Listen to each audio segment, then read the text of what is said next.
Thank you very much for this introduction. This will be more an overview talk, not focused on many detailed results, but I like to shed more light on research in security of push messaging. And it will not only be about Signal and WhatsApp, but also about email. And although I brought our eFail t-shirt with me, I'm still a big fan of encrypted email services. And I think all this discussion about the Digital Markets Act in the European Union shows how difficult it is to achieve such a standard and to make it. And I will also try to convince you that the problems that we have with email are solvable, so that it's not a lost case and that we should only concentrate on instant messaging. So push messaging. What is push messaging? I've a few examples here. Perhaps the oldest still existing one is SMS. So you can push messages to a mobile phone, not necessarily a smartphone. And of course we have email, slightly older, but also still actual. And we have all these new instant messaging applications. If you want to push a message to a client, he needs some identifier. And for SMS, this is clearly a telephone number. For email, we have email addresses, and both are standardized identifiers. So it's worldwide standardized, and you have worldwide unique identifiers. For instant messaging, it's different. So each messenger uses their own proprietary IDs. Some are bound to telephone numbers, partially or fully. Some are totally independent from telephone numbers. So this is the first problem when you think of standardization or interoperability, because you have no common ID format where you can address the different clients. I will not talk about SMS because I don't know anything about security of SMS, so how SS7 is secured or anything else. So it will only be email and instant messaging, but I'm trying to compare these both and show the advantages and disadvantages of the both of them. Okay, email got very bad press since the start. So I think it started with all these usability publications about PGP. So why Johnny can't encrypt is a now well-known term, and everybody writes Johnny papers. And this research can, of course, be continued until today. There are some attempts to facilitate the usage. For example, the autocrypt method in PGP emails. But I think we have to be careful with our trust model, because manually configuring security has some advantages. If everything is done automatically, we lose control over these settings. And that's exactly what happens in instant messaging. We lose control, we gain usability, and I think there's a trade-off that we have to discuss about. When you talk about secure emails, there's also the question of who uses them. And there was a nice paper last year on IEEE S&P, where all emails from 1994 to 2021 from one German university were collected and scanned, and it was only 0.06% of the emails that were encrypted. So it's really a low usage rate. But I think still, if we think of these examples, Edward Snowden used PGP to encrypt his emails. I think they play an important role because it's user-controlled medium to push messages that are highly sensitive to other users. And of course, another bad press was eFail, and we got bad press for the bad press. And if you want to know details, you can ask Sebastian, who's sitting out there, because I think this frustration was already there, and then somebody comes and says, okay, everything is even more broken than you think. And then, of course, frustration broke loose, and this was, and this is also hindered a little bit of mitigating eFail, because one big German trust association, they wrote, eFail is just an implementation error and it's already fixed, so don't care about it. And this is more or less the case. Yeah? There are a lot of monkey patches in this area, but but only one serious approach to fix it once and for all. But this approach was again shifted to the future, and it's not yet ready. Okay, what is the difference between the two types of communication? So when you think of groups, I think for one-to-one, point-to-point communication, you can use both. You can use instant messaging and you can use email. But if you think of group communication, then at least all the interfaces in instant messages are designed for static groups. So it's not so that you can configure a group for one message only, but you have a static group where you exchange messages in. For email, it's totally different. So each email message typically addresses another group. So there are no static groups, there are highly dynamic groups. This is the first reason why I think we need both. Because just think, can you imagine using WhatsApp for conference notifications? Currently, it would be a mess. Huh? You cannot really use it. You cannot automate things there. So I think we need both for different usage scenarios. Okay, what about end-to-end encryption? There are also differences. When I talk about end-to-end encryption, I really mean at the one end, at the sender, the message is encrypted. At the other end, at the receiver, the message is decrypted. When you read statistics about email encryption, you often find this here. There is, I think that's the difference between, this 0.06% and the 50% some email providers claim. It's just this transport encryption done in email mainly through TLS. In instant messaging, using noise is also often used for this type. So I'm not talking about this transport encryption here. So what do we need for end-to-end encryption? We need an encryption algorithm. There the choice is very uncontroversial. I think AES or CHA-20 will be the obvious choices for symmetric crypto algorithms.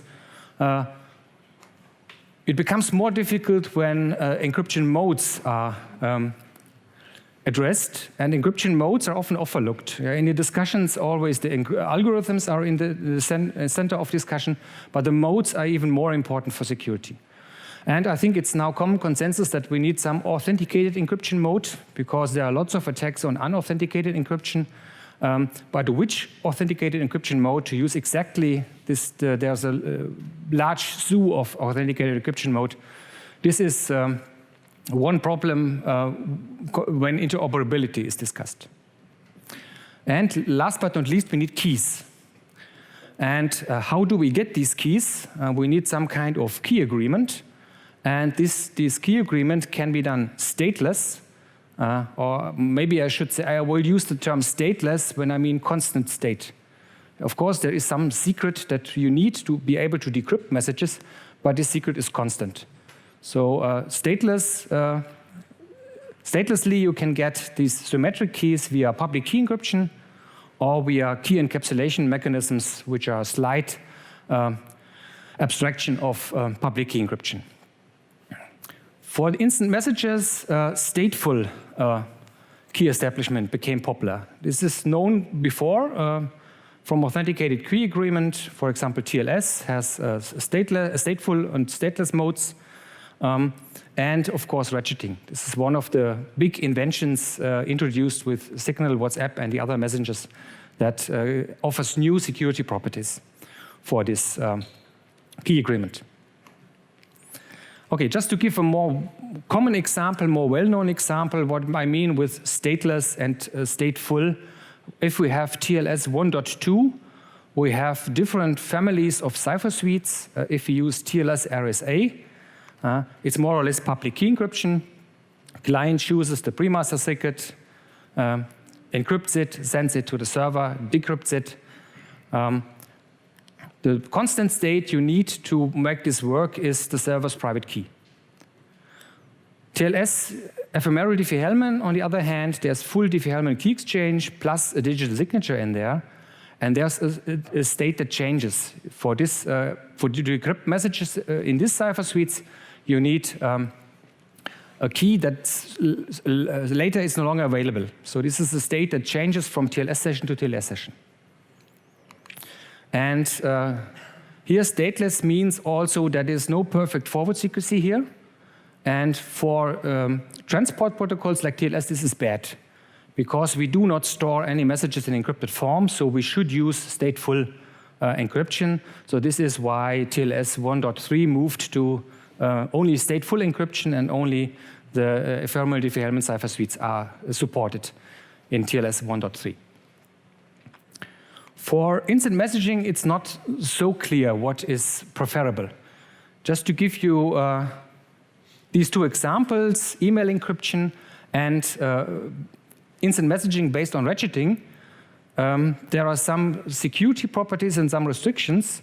Email encryption is stateless. So therefore, it can offer no forward secrecy. And if your private key is known, is leaked, then all the messages sent to you and sent from you can be decrypted. This sent from you is because each email is also encrypted with your own key, so that you can read it when you look in your sent ordner. So then, so if your private key is leaked, then everyone can read all your emails. This is the bad news. The good news is that you can store emails in encrypted form. You can leave encrypted emails on your IMAP server, and you don't have to care about their security because they're still encrypted. They will only be decrypted when they are downloaded to your email client and when you view them. They will remain encrypted in storage. If we use an instant messenger application based on double ratcheting, we have very nice new security features. Of course, we have forward secrecy. This is already known from TLS, but we also have future secrecy. So if some state agency gets your phone, reads out all your keys, then they will heal themselves. So after some time, no statewide agency will be able to read your communication again. So this is a nice additional feature, but on the other side, you now have to think about how to store your messages securely. So what about backupping your chats? WhatsApp has a nice solution for that. I learned this from a talk recently, but you cannot store messages in encrypted form because the key changes. And you wouldn't be able to decrypt old messages because the old keys will be deleted when the new keys will be created. So you are forced to store them in plain text, and you need to think of additional solutions how to encrypt them and how to protect these messages. So this is the con of stateful encryption. If you use stateful encryption, you can only store things in plain text. Okay, now this was the overview and the comparison about the two. Now I'll go into more details about instant messaging security. And we did a study for Bundesnetzagentur where we gave an overview over instant messaging, over the crypto that is used there, and made some proposals how interoperability could be achieved, because this is required by the Digital Markets Act that Ross was talking about this morning. And there we came up with these 8 messengers, and I go a little bit into detail here. Perhaps the abbreviation DR stands for double ratchet, and this is really something novel. This is the novel idea introduced by Signal and adapted by WhatsApp and all the other messages. I will also explain this in detail and with an animation later how this works. There are 3 outliers, Threema, iMessage, and Telegram. They do something different. Sometimes we know what they are doing, sometimes we don't. Especially Telegram is a great mystery still. There's no single publication that explains what Telegram really is doing, even for encrypted chats. Yeah, so I wouldn't really trust Telegram encryption even if it is enabled, because I don't know how it works. There's group chats, and we also have a lot of 2 double ratchet solutions, and we have something like sender key. I'll go to that later. And there's real-time communications. all three areas are subject to this Digital Markets Act, and they need to be harmonized, and they should work together. But as you can see from this, this will not be easy, because every messenger is doing something different. On the conceptual side, the first 5 are very close because they use double ratchet, but in the details they all differ. Yeah, and the new nice properties we have are forward secrecy and future secrecy. Okay, let's look at the 3 outliers. What are they doing? And there, our methodology was just to look at academic publications and what they state about this. And we were lucky to have this paper from Kenny and his group about Threema. They investigated it thoroughly. Meanwhile, it has changed. So I'm talking about the old version of Threema, which was around but for several years. And I was a little bit surprised to learn that they are using Nike. Nike stands for Non-Interactive Key Exchange, and this is much less than is done in TLS. In TLS, you never do this kind of key agreement anymore, because the keys are static. You can never, you always use the same key between 2 participants. It is never updated. So you have the same security as email. If your private key is leaked, all your messages that you have sent and that you have received can be recovered. This was the old protocol. We didn't investigate a new protocol, but I was surprised that this is possible in a world where double ratchet algorithm is discussed. So it's something totally different and much less secure. And various other problems that show that a thorough investigation of all these messengers is needed to really give some security guarantees. Okay, the other outlier is iMessage. There's 2016, there was an analysis for this, and this analysis showed that public key encryption is used. A variant of public key encryption where some little bit strange things are done, but it's public key encryption in essence and digital signatures. So it's, again, nothing new. It doesn't have these new security properties that are claimed for these ratcheting-based messengers. And it's still around, yeah? And the most unknown part of this universe is Telegram. There are lots of papers published on Telegram security, but they only investigate a strange cipher mode Telegram is using, and nothing about the key agreement itself. In all papers, it's only stated there is some Diffie-Hellman key for 2 participants, but no paper investigates how this key is computed, how it's authenticated, nothing. So we don't really know nothing about Telegram security, except that this basic cipher mode is also flawed. Okay. Now to the other class, the class of instant messaging applications that use the double ratchet algorithm. So what is the double ratchet algorithm? In a few words, you can say it's continuous Diffie-Hellman key exchange. So the idea is to do Diffie-Hellman key exchange all the time, to start it and to be able to already send a message with the first Diffie-Hellman key exchange. WhatsApp uploads signed pre-keys to a server. This is what is depicted here. So when a WhatsApp app is installed, it generates a lot of signing key pair, a lot of key pairs, and a signing key.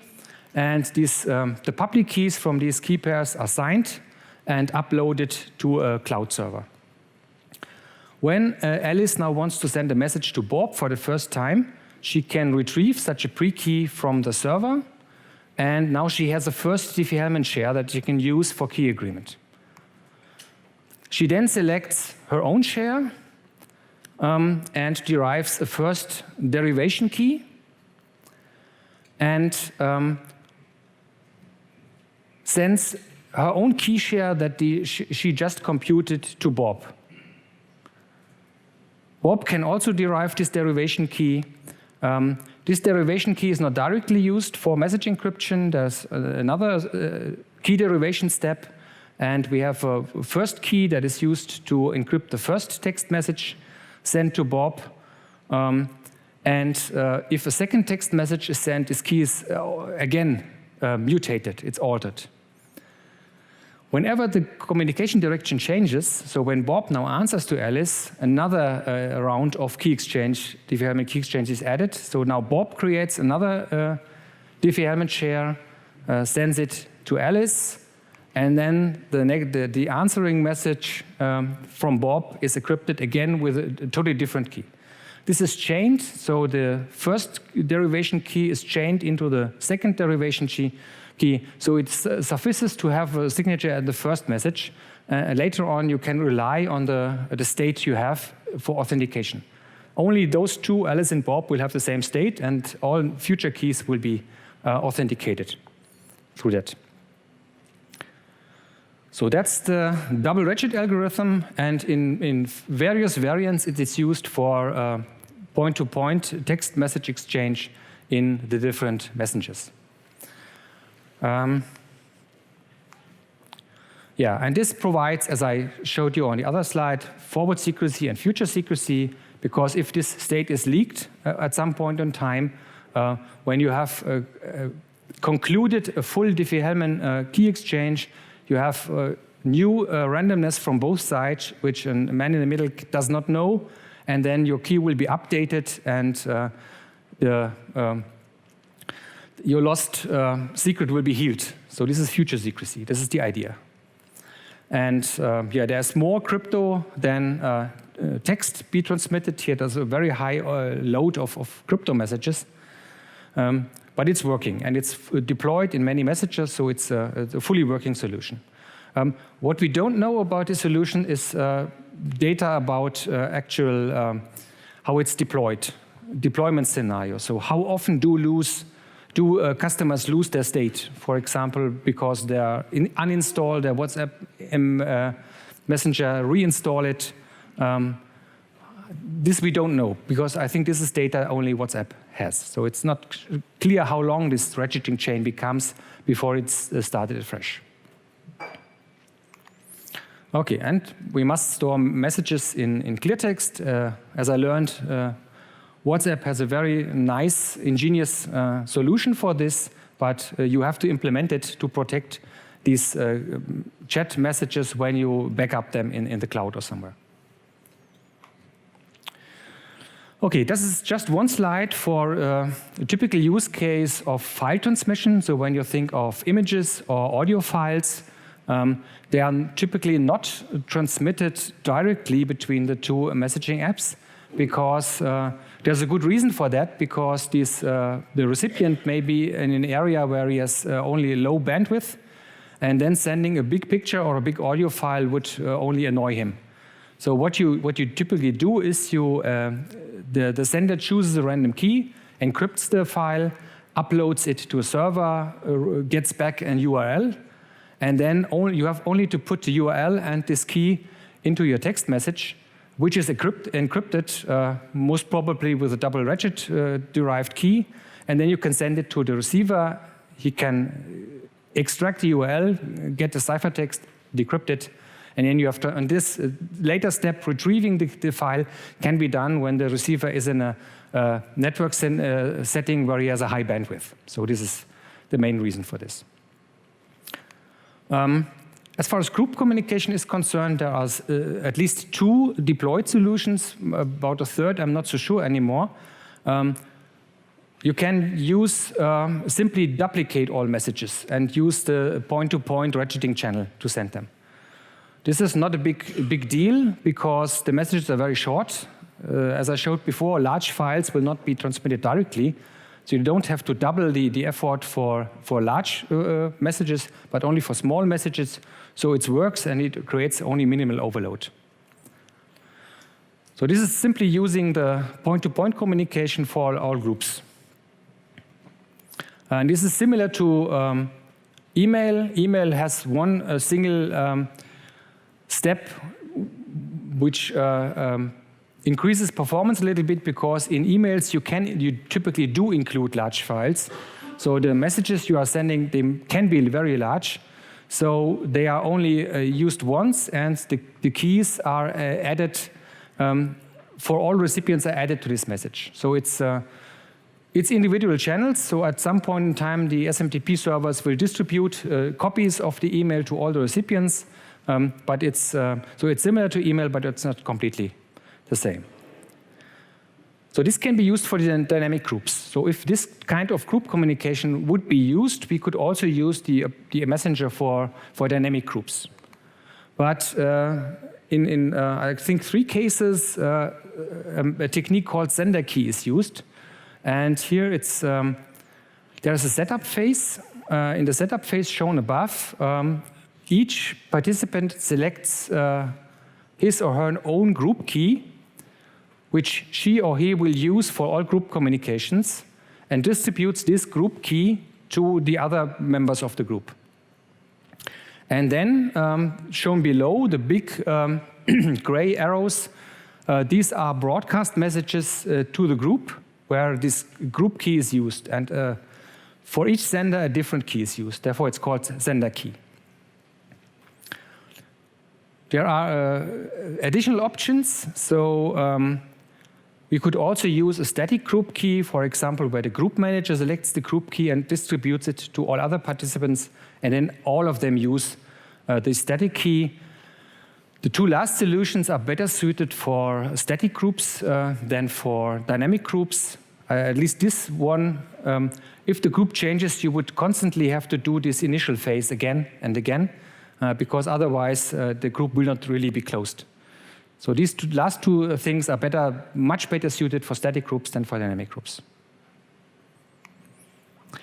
Another solution that is currently very much discussed is message level security, the MLS standard from IETF.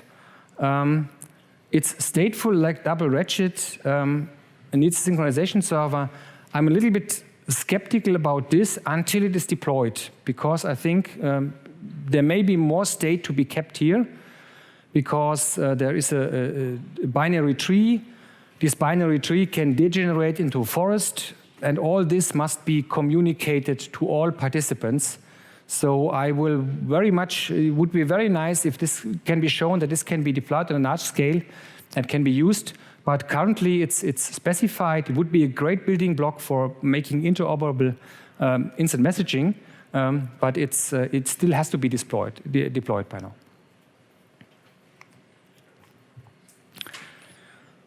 Okay, so interoperability, something we have for email. So for plain email, absolutely no problem. Everything is interoperable thanks to the MIME standard. So the MIME standard is very flexible and designed in a way that any message client, any type of email client can work with that. For instant messaging, we are very far away from this. A few words about this Digital Markets Act. It took force in end of last year. So it's now, and next step I think is, the terminology is that there are gatekeepers in the market. These are big companies who tend to dominate the market, and the European Commission will say which of the companies is a gatekeeper. Most probably this will be WhatsApp and maybe some others. And these gatekeepers will have to make an offer. So what we are proposing here is absolutely non-binding for them. It's just to discuss options so that perhaps one can compare this. A gatekeeper may make an offer to all other competitors how to achieve interoperability.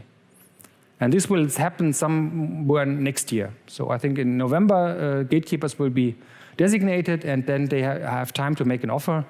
And then there is a time frame and a list of things they have to achieve. This offer must be useful to achieve two-party communications, group communications, and real-time communications. And there are some statements. And the first is most important. The Digital Markets Act states that end-to-end encryption shall be preserved across interoperable services. This is what we relied on.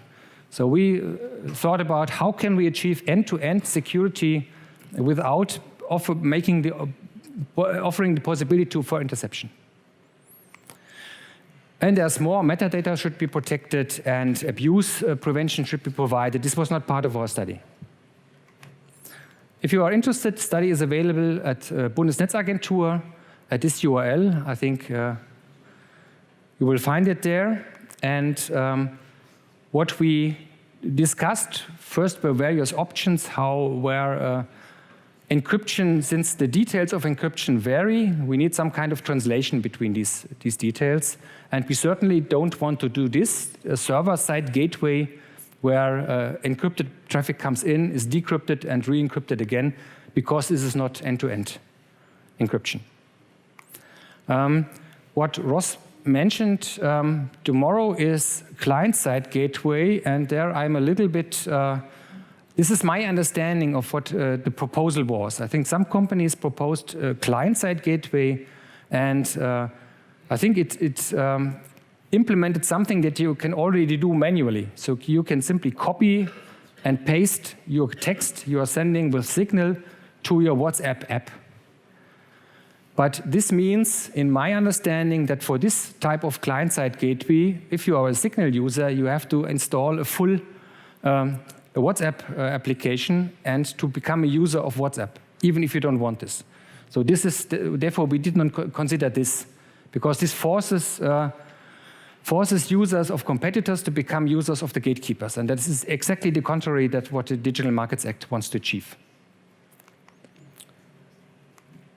Okay, so then there are other options. So we assumed that WhatsApp will become a gatekeeper. Then, of course, the gatekeeper could say, okay, I will implement all the crypto from all the other providers and in my app, inside my app, and decrypt everything and re-encrypt everything.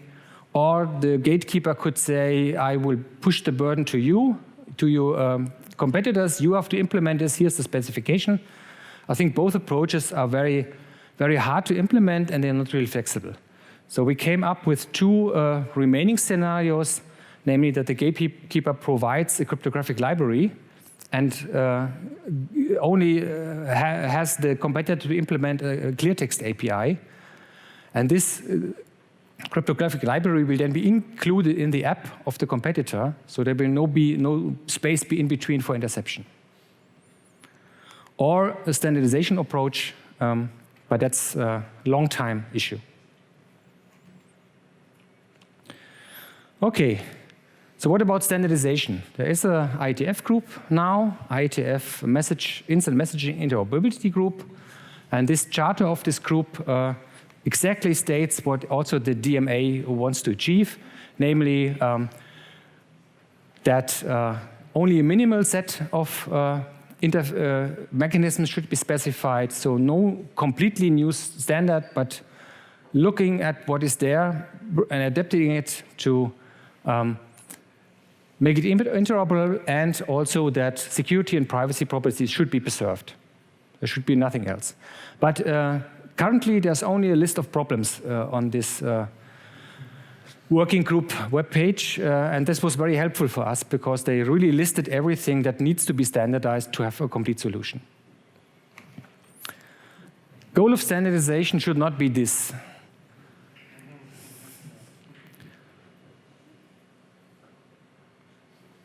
Now, this is also, I think, the approach that MIMI takes. They are looking what is currently there, and they don't want to add their own new standards. So I think the goal of standardization should always be to reuse existing standards wherever possible.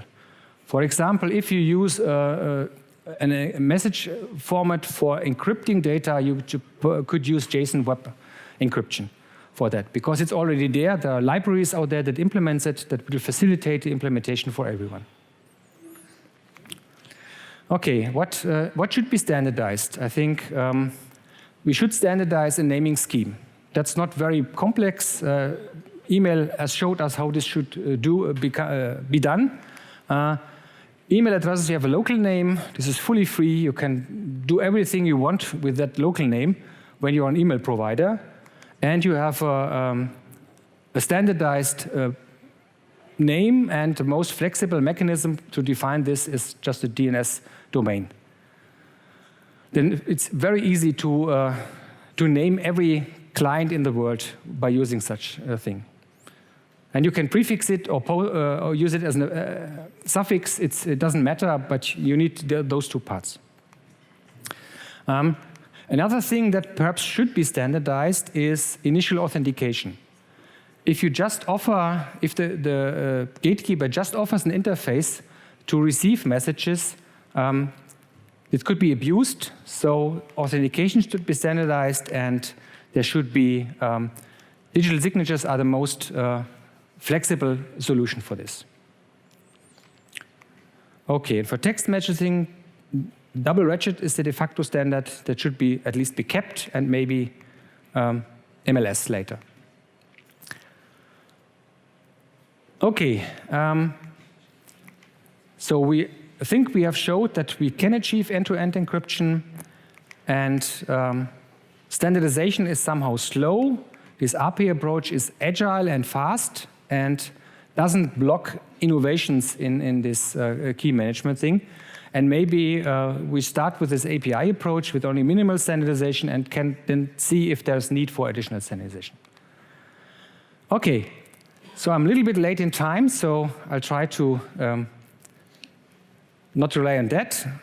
I'm still a fan of email, I said, and therefore I have to answer the question, how can we get rid of this e-fail stuff? And I think there is a good approach that was shortly discussed and then postponed in a standardization group. Usability, I think we can learn from instant messaging. And yeah, why should we care about these attacks? So this is a blog post from end of last year. And again, this was another attack vector on Thunderbird that revealed the full plaintext, circumventing all these monkey patches that were applied there. So this a little bit shows that if your patches are done unsystematically, maybe this will not be sufficient.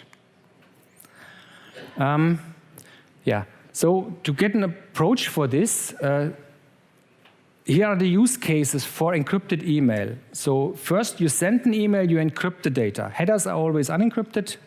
The first use case is replying to an encrypted email.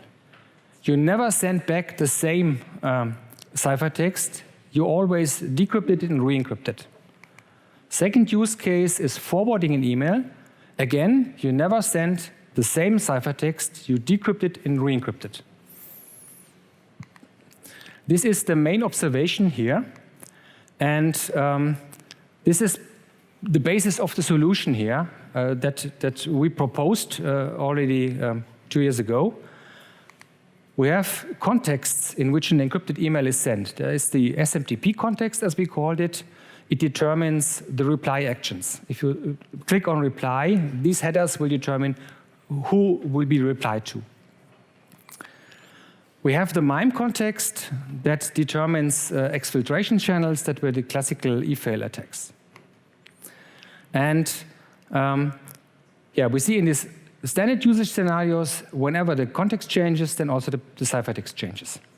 For attack classes, this is different. So if you have malleability gadgets, the context may change or may remain the same, the ciphertext changes. But this is mitigated, at least on paper. For direct exfiltration, the MIME context is changed, but the ciphertext stays the same. So this is not fully mitigated. For reply attacks, we have seen a variant here. The SMTP context is modified, and there's no mitigation. So how can we exploit this, that there is some modification there? For malleability gadgets, authenticated encryption will fix it. And we proposed to use a decryption context as additional data in this new primitive authenticated encryption with additional data. And here's a small example for such an decryption context. We introduce a new header. This header specifies which parts, which properties of the email need to be encoded in the string shown on the right below, and this string will then be input to authenticated encryption.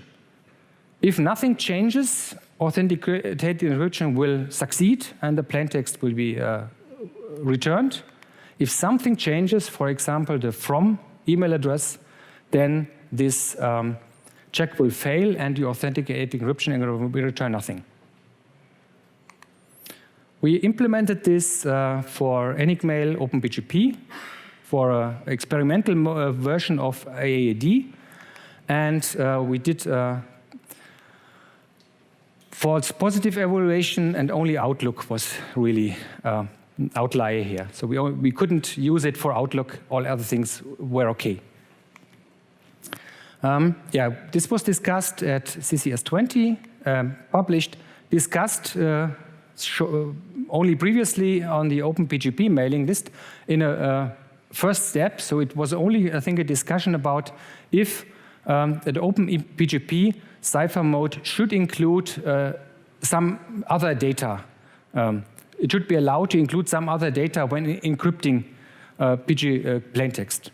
And this was not resolved in this group. This was postponed, so we hope that will be covered somewhere in the future. To sum up, I think we have end-to-end encryption on both sides. I called it message level for email because you can store the messages in encrypted form. Security properties are better for instant messaging using ratcheting. Storage is slightly better for encrypted email. Attacks, I think, are similar. We don't know about all the attacks that are not yet undiscovered in instant messaging applications, so we should not be too confident about their security. So this is my final slide. Why not have both? Why should we always discuss to abandon email and only move towards instant messaging? Why can't we have both and the best of two worlds and fix security problems in both worlds? Thank you for your attention.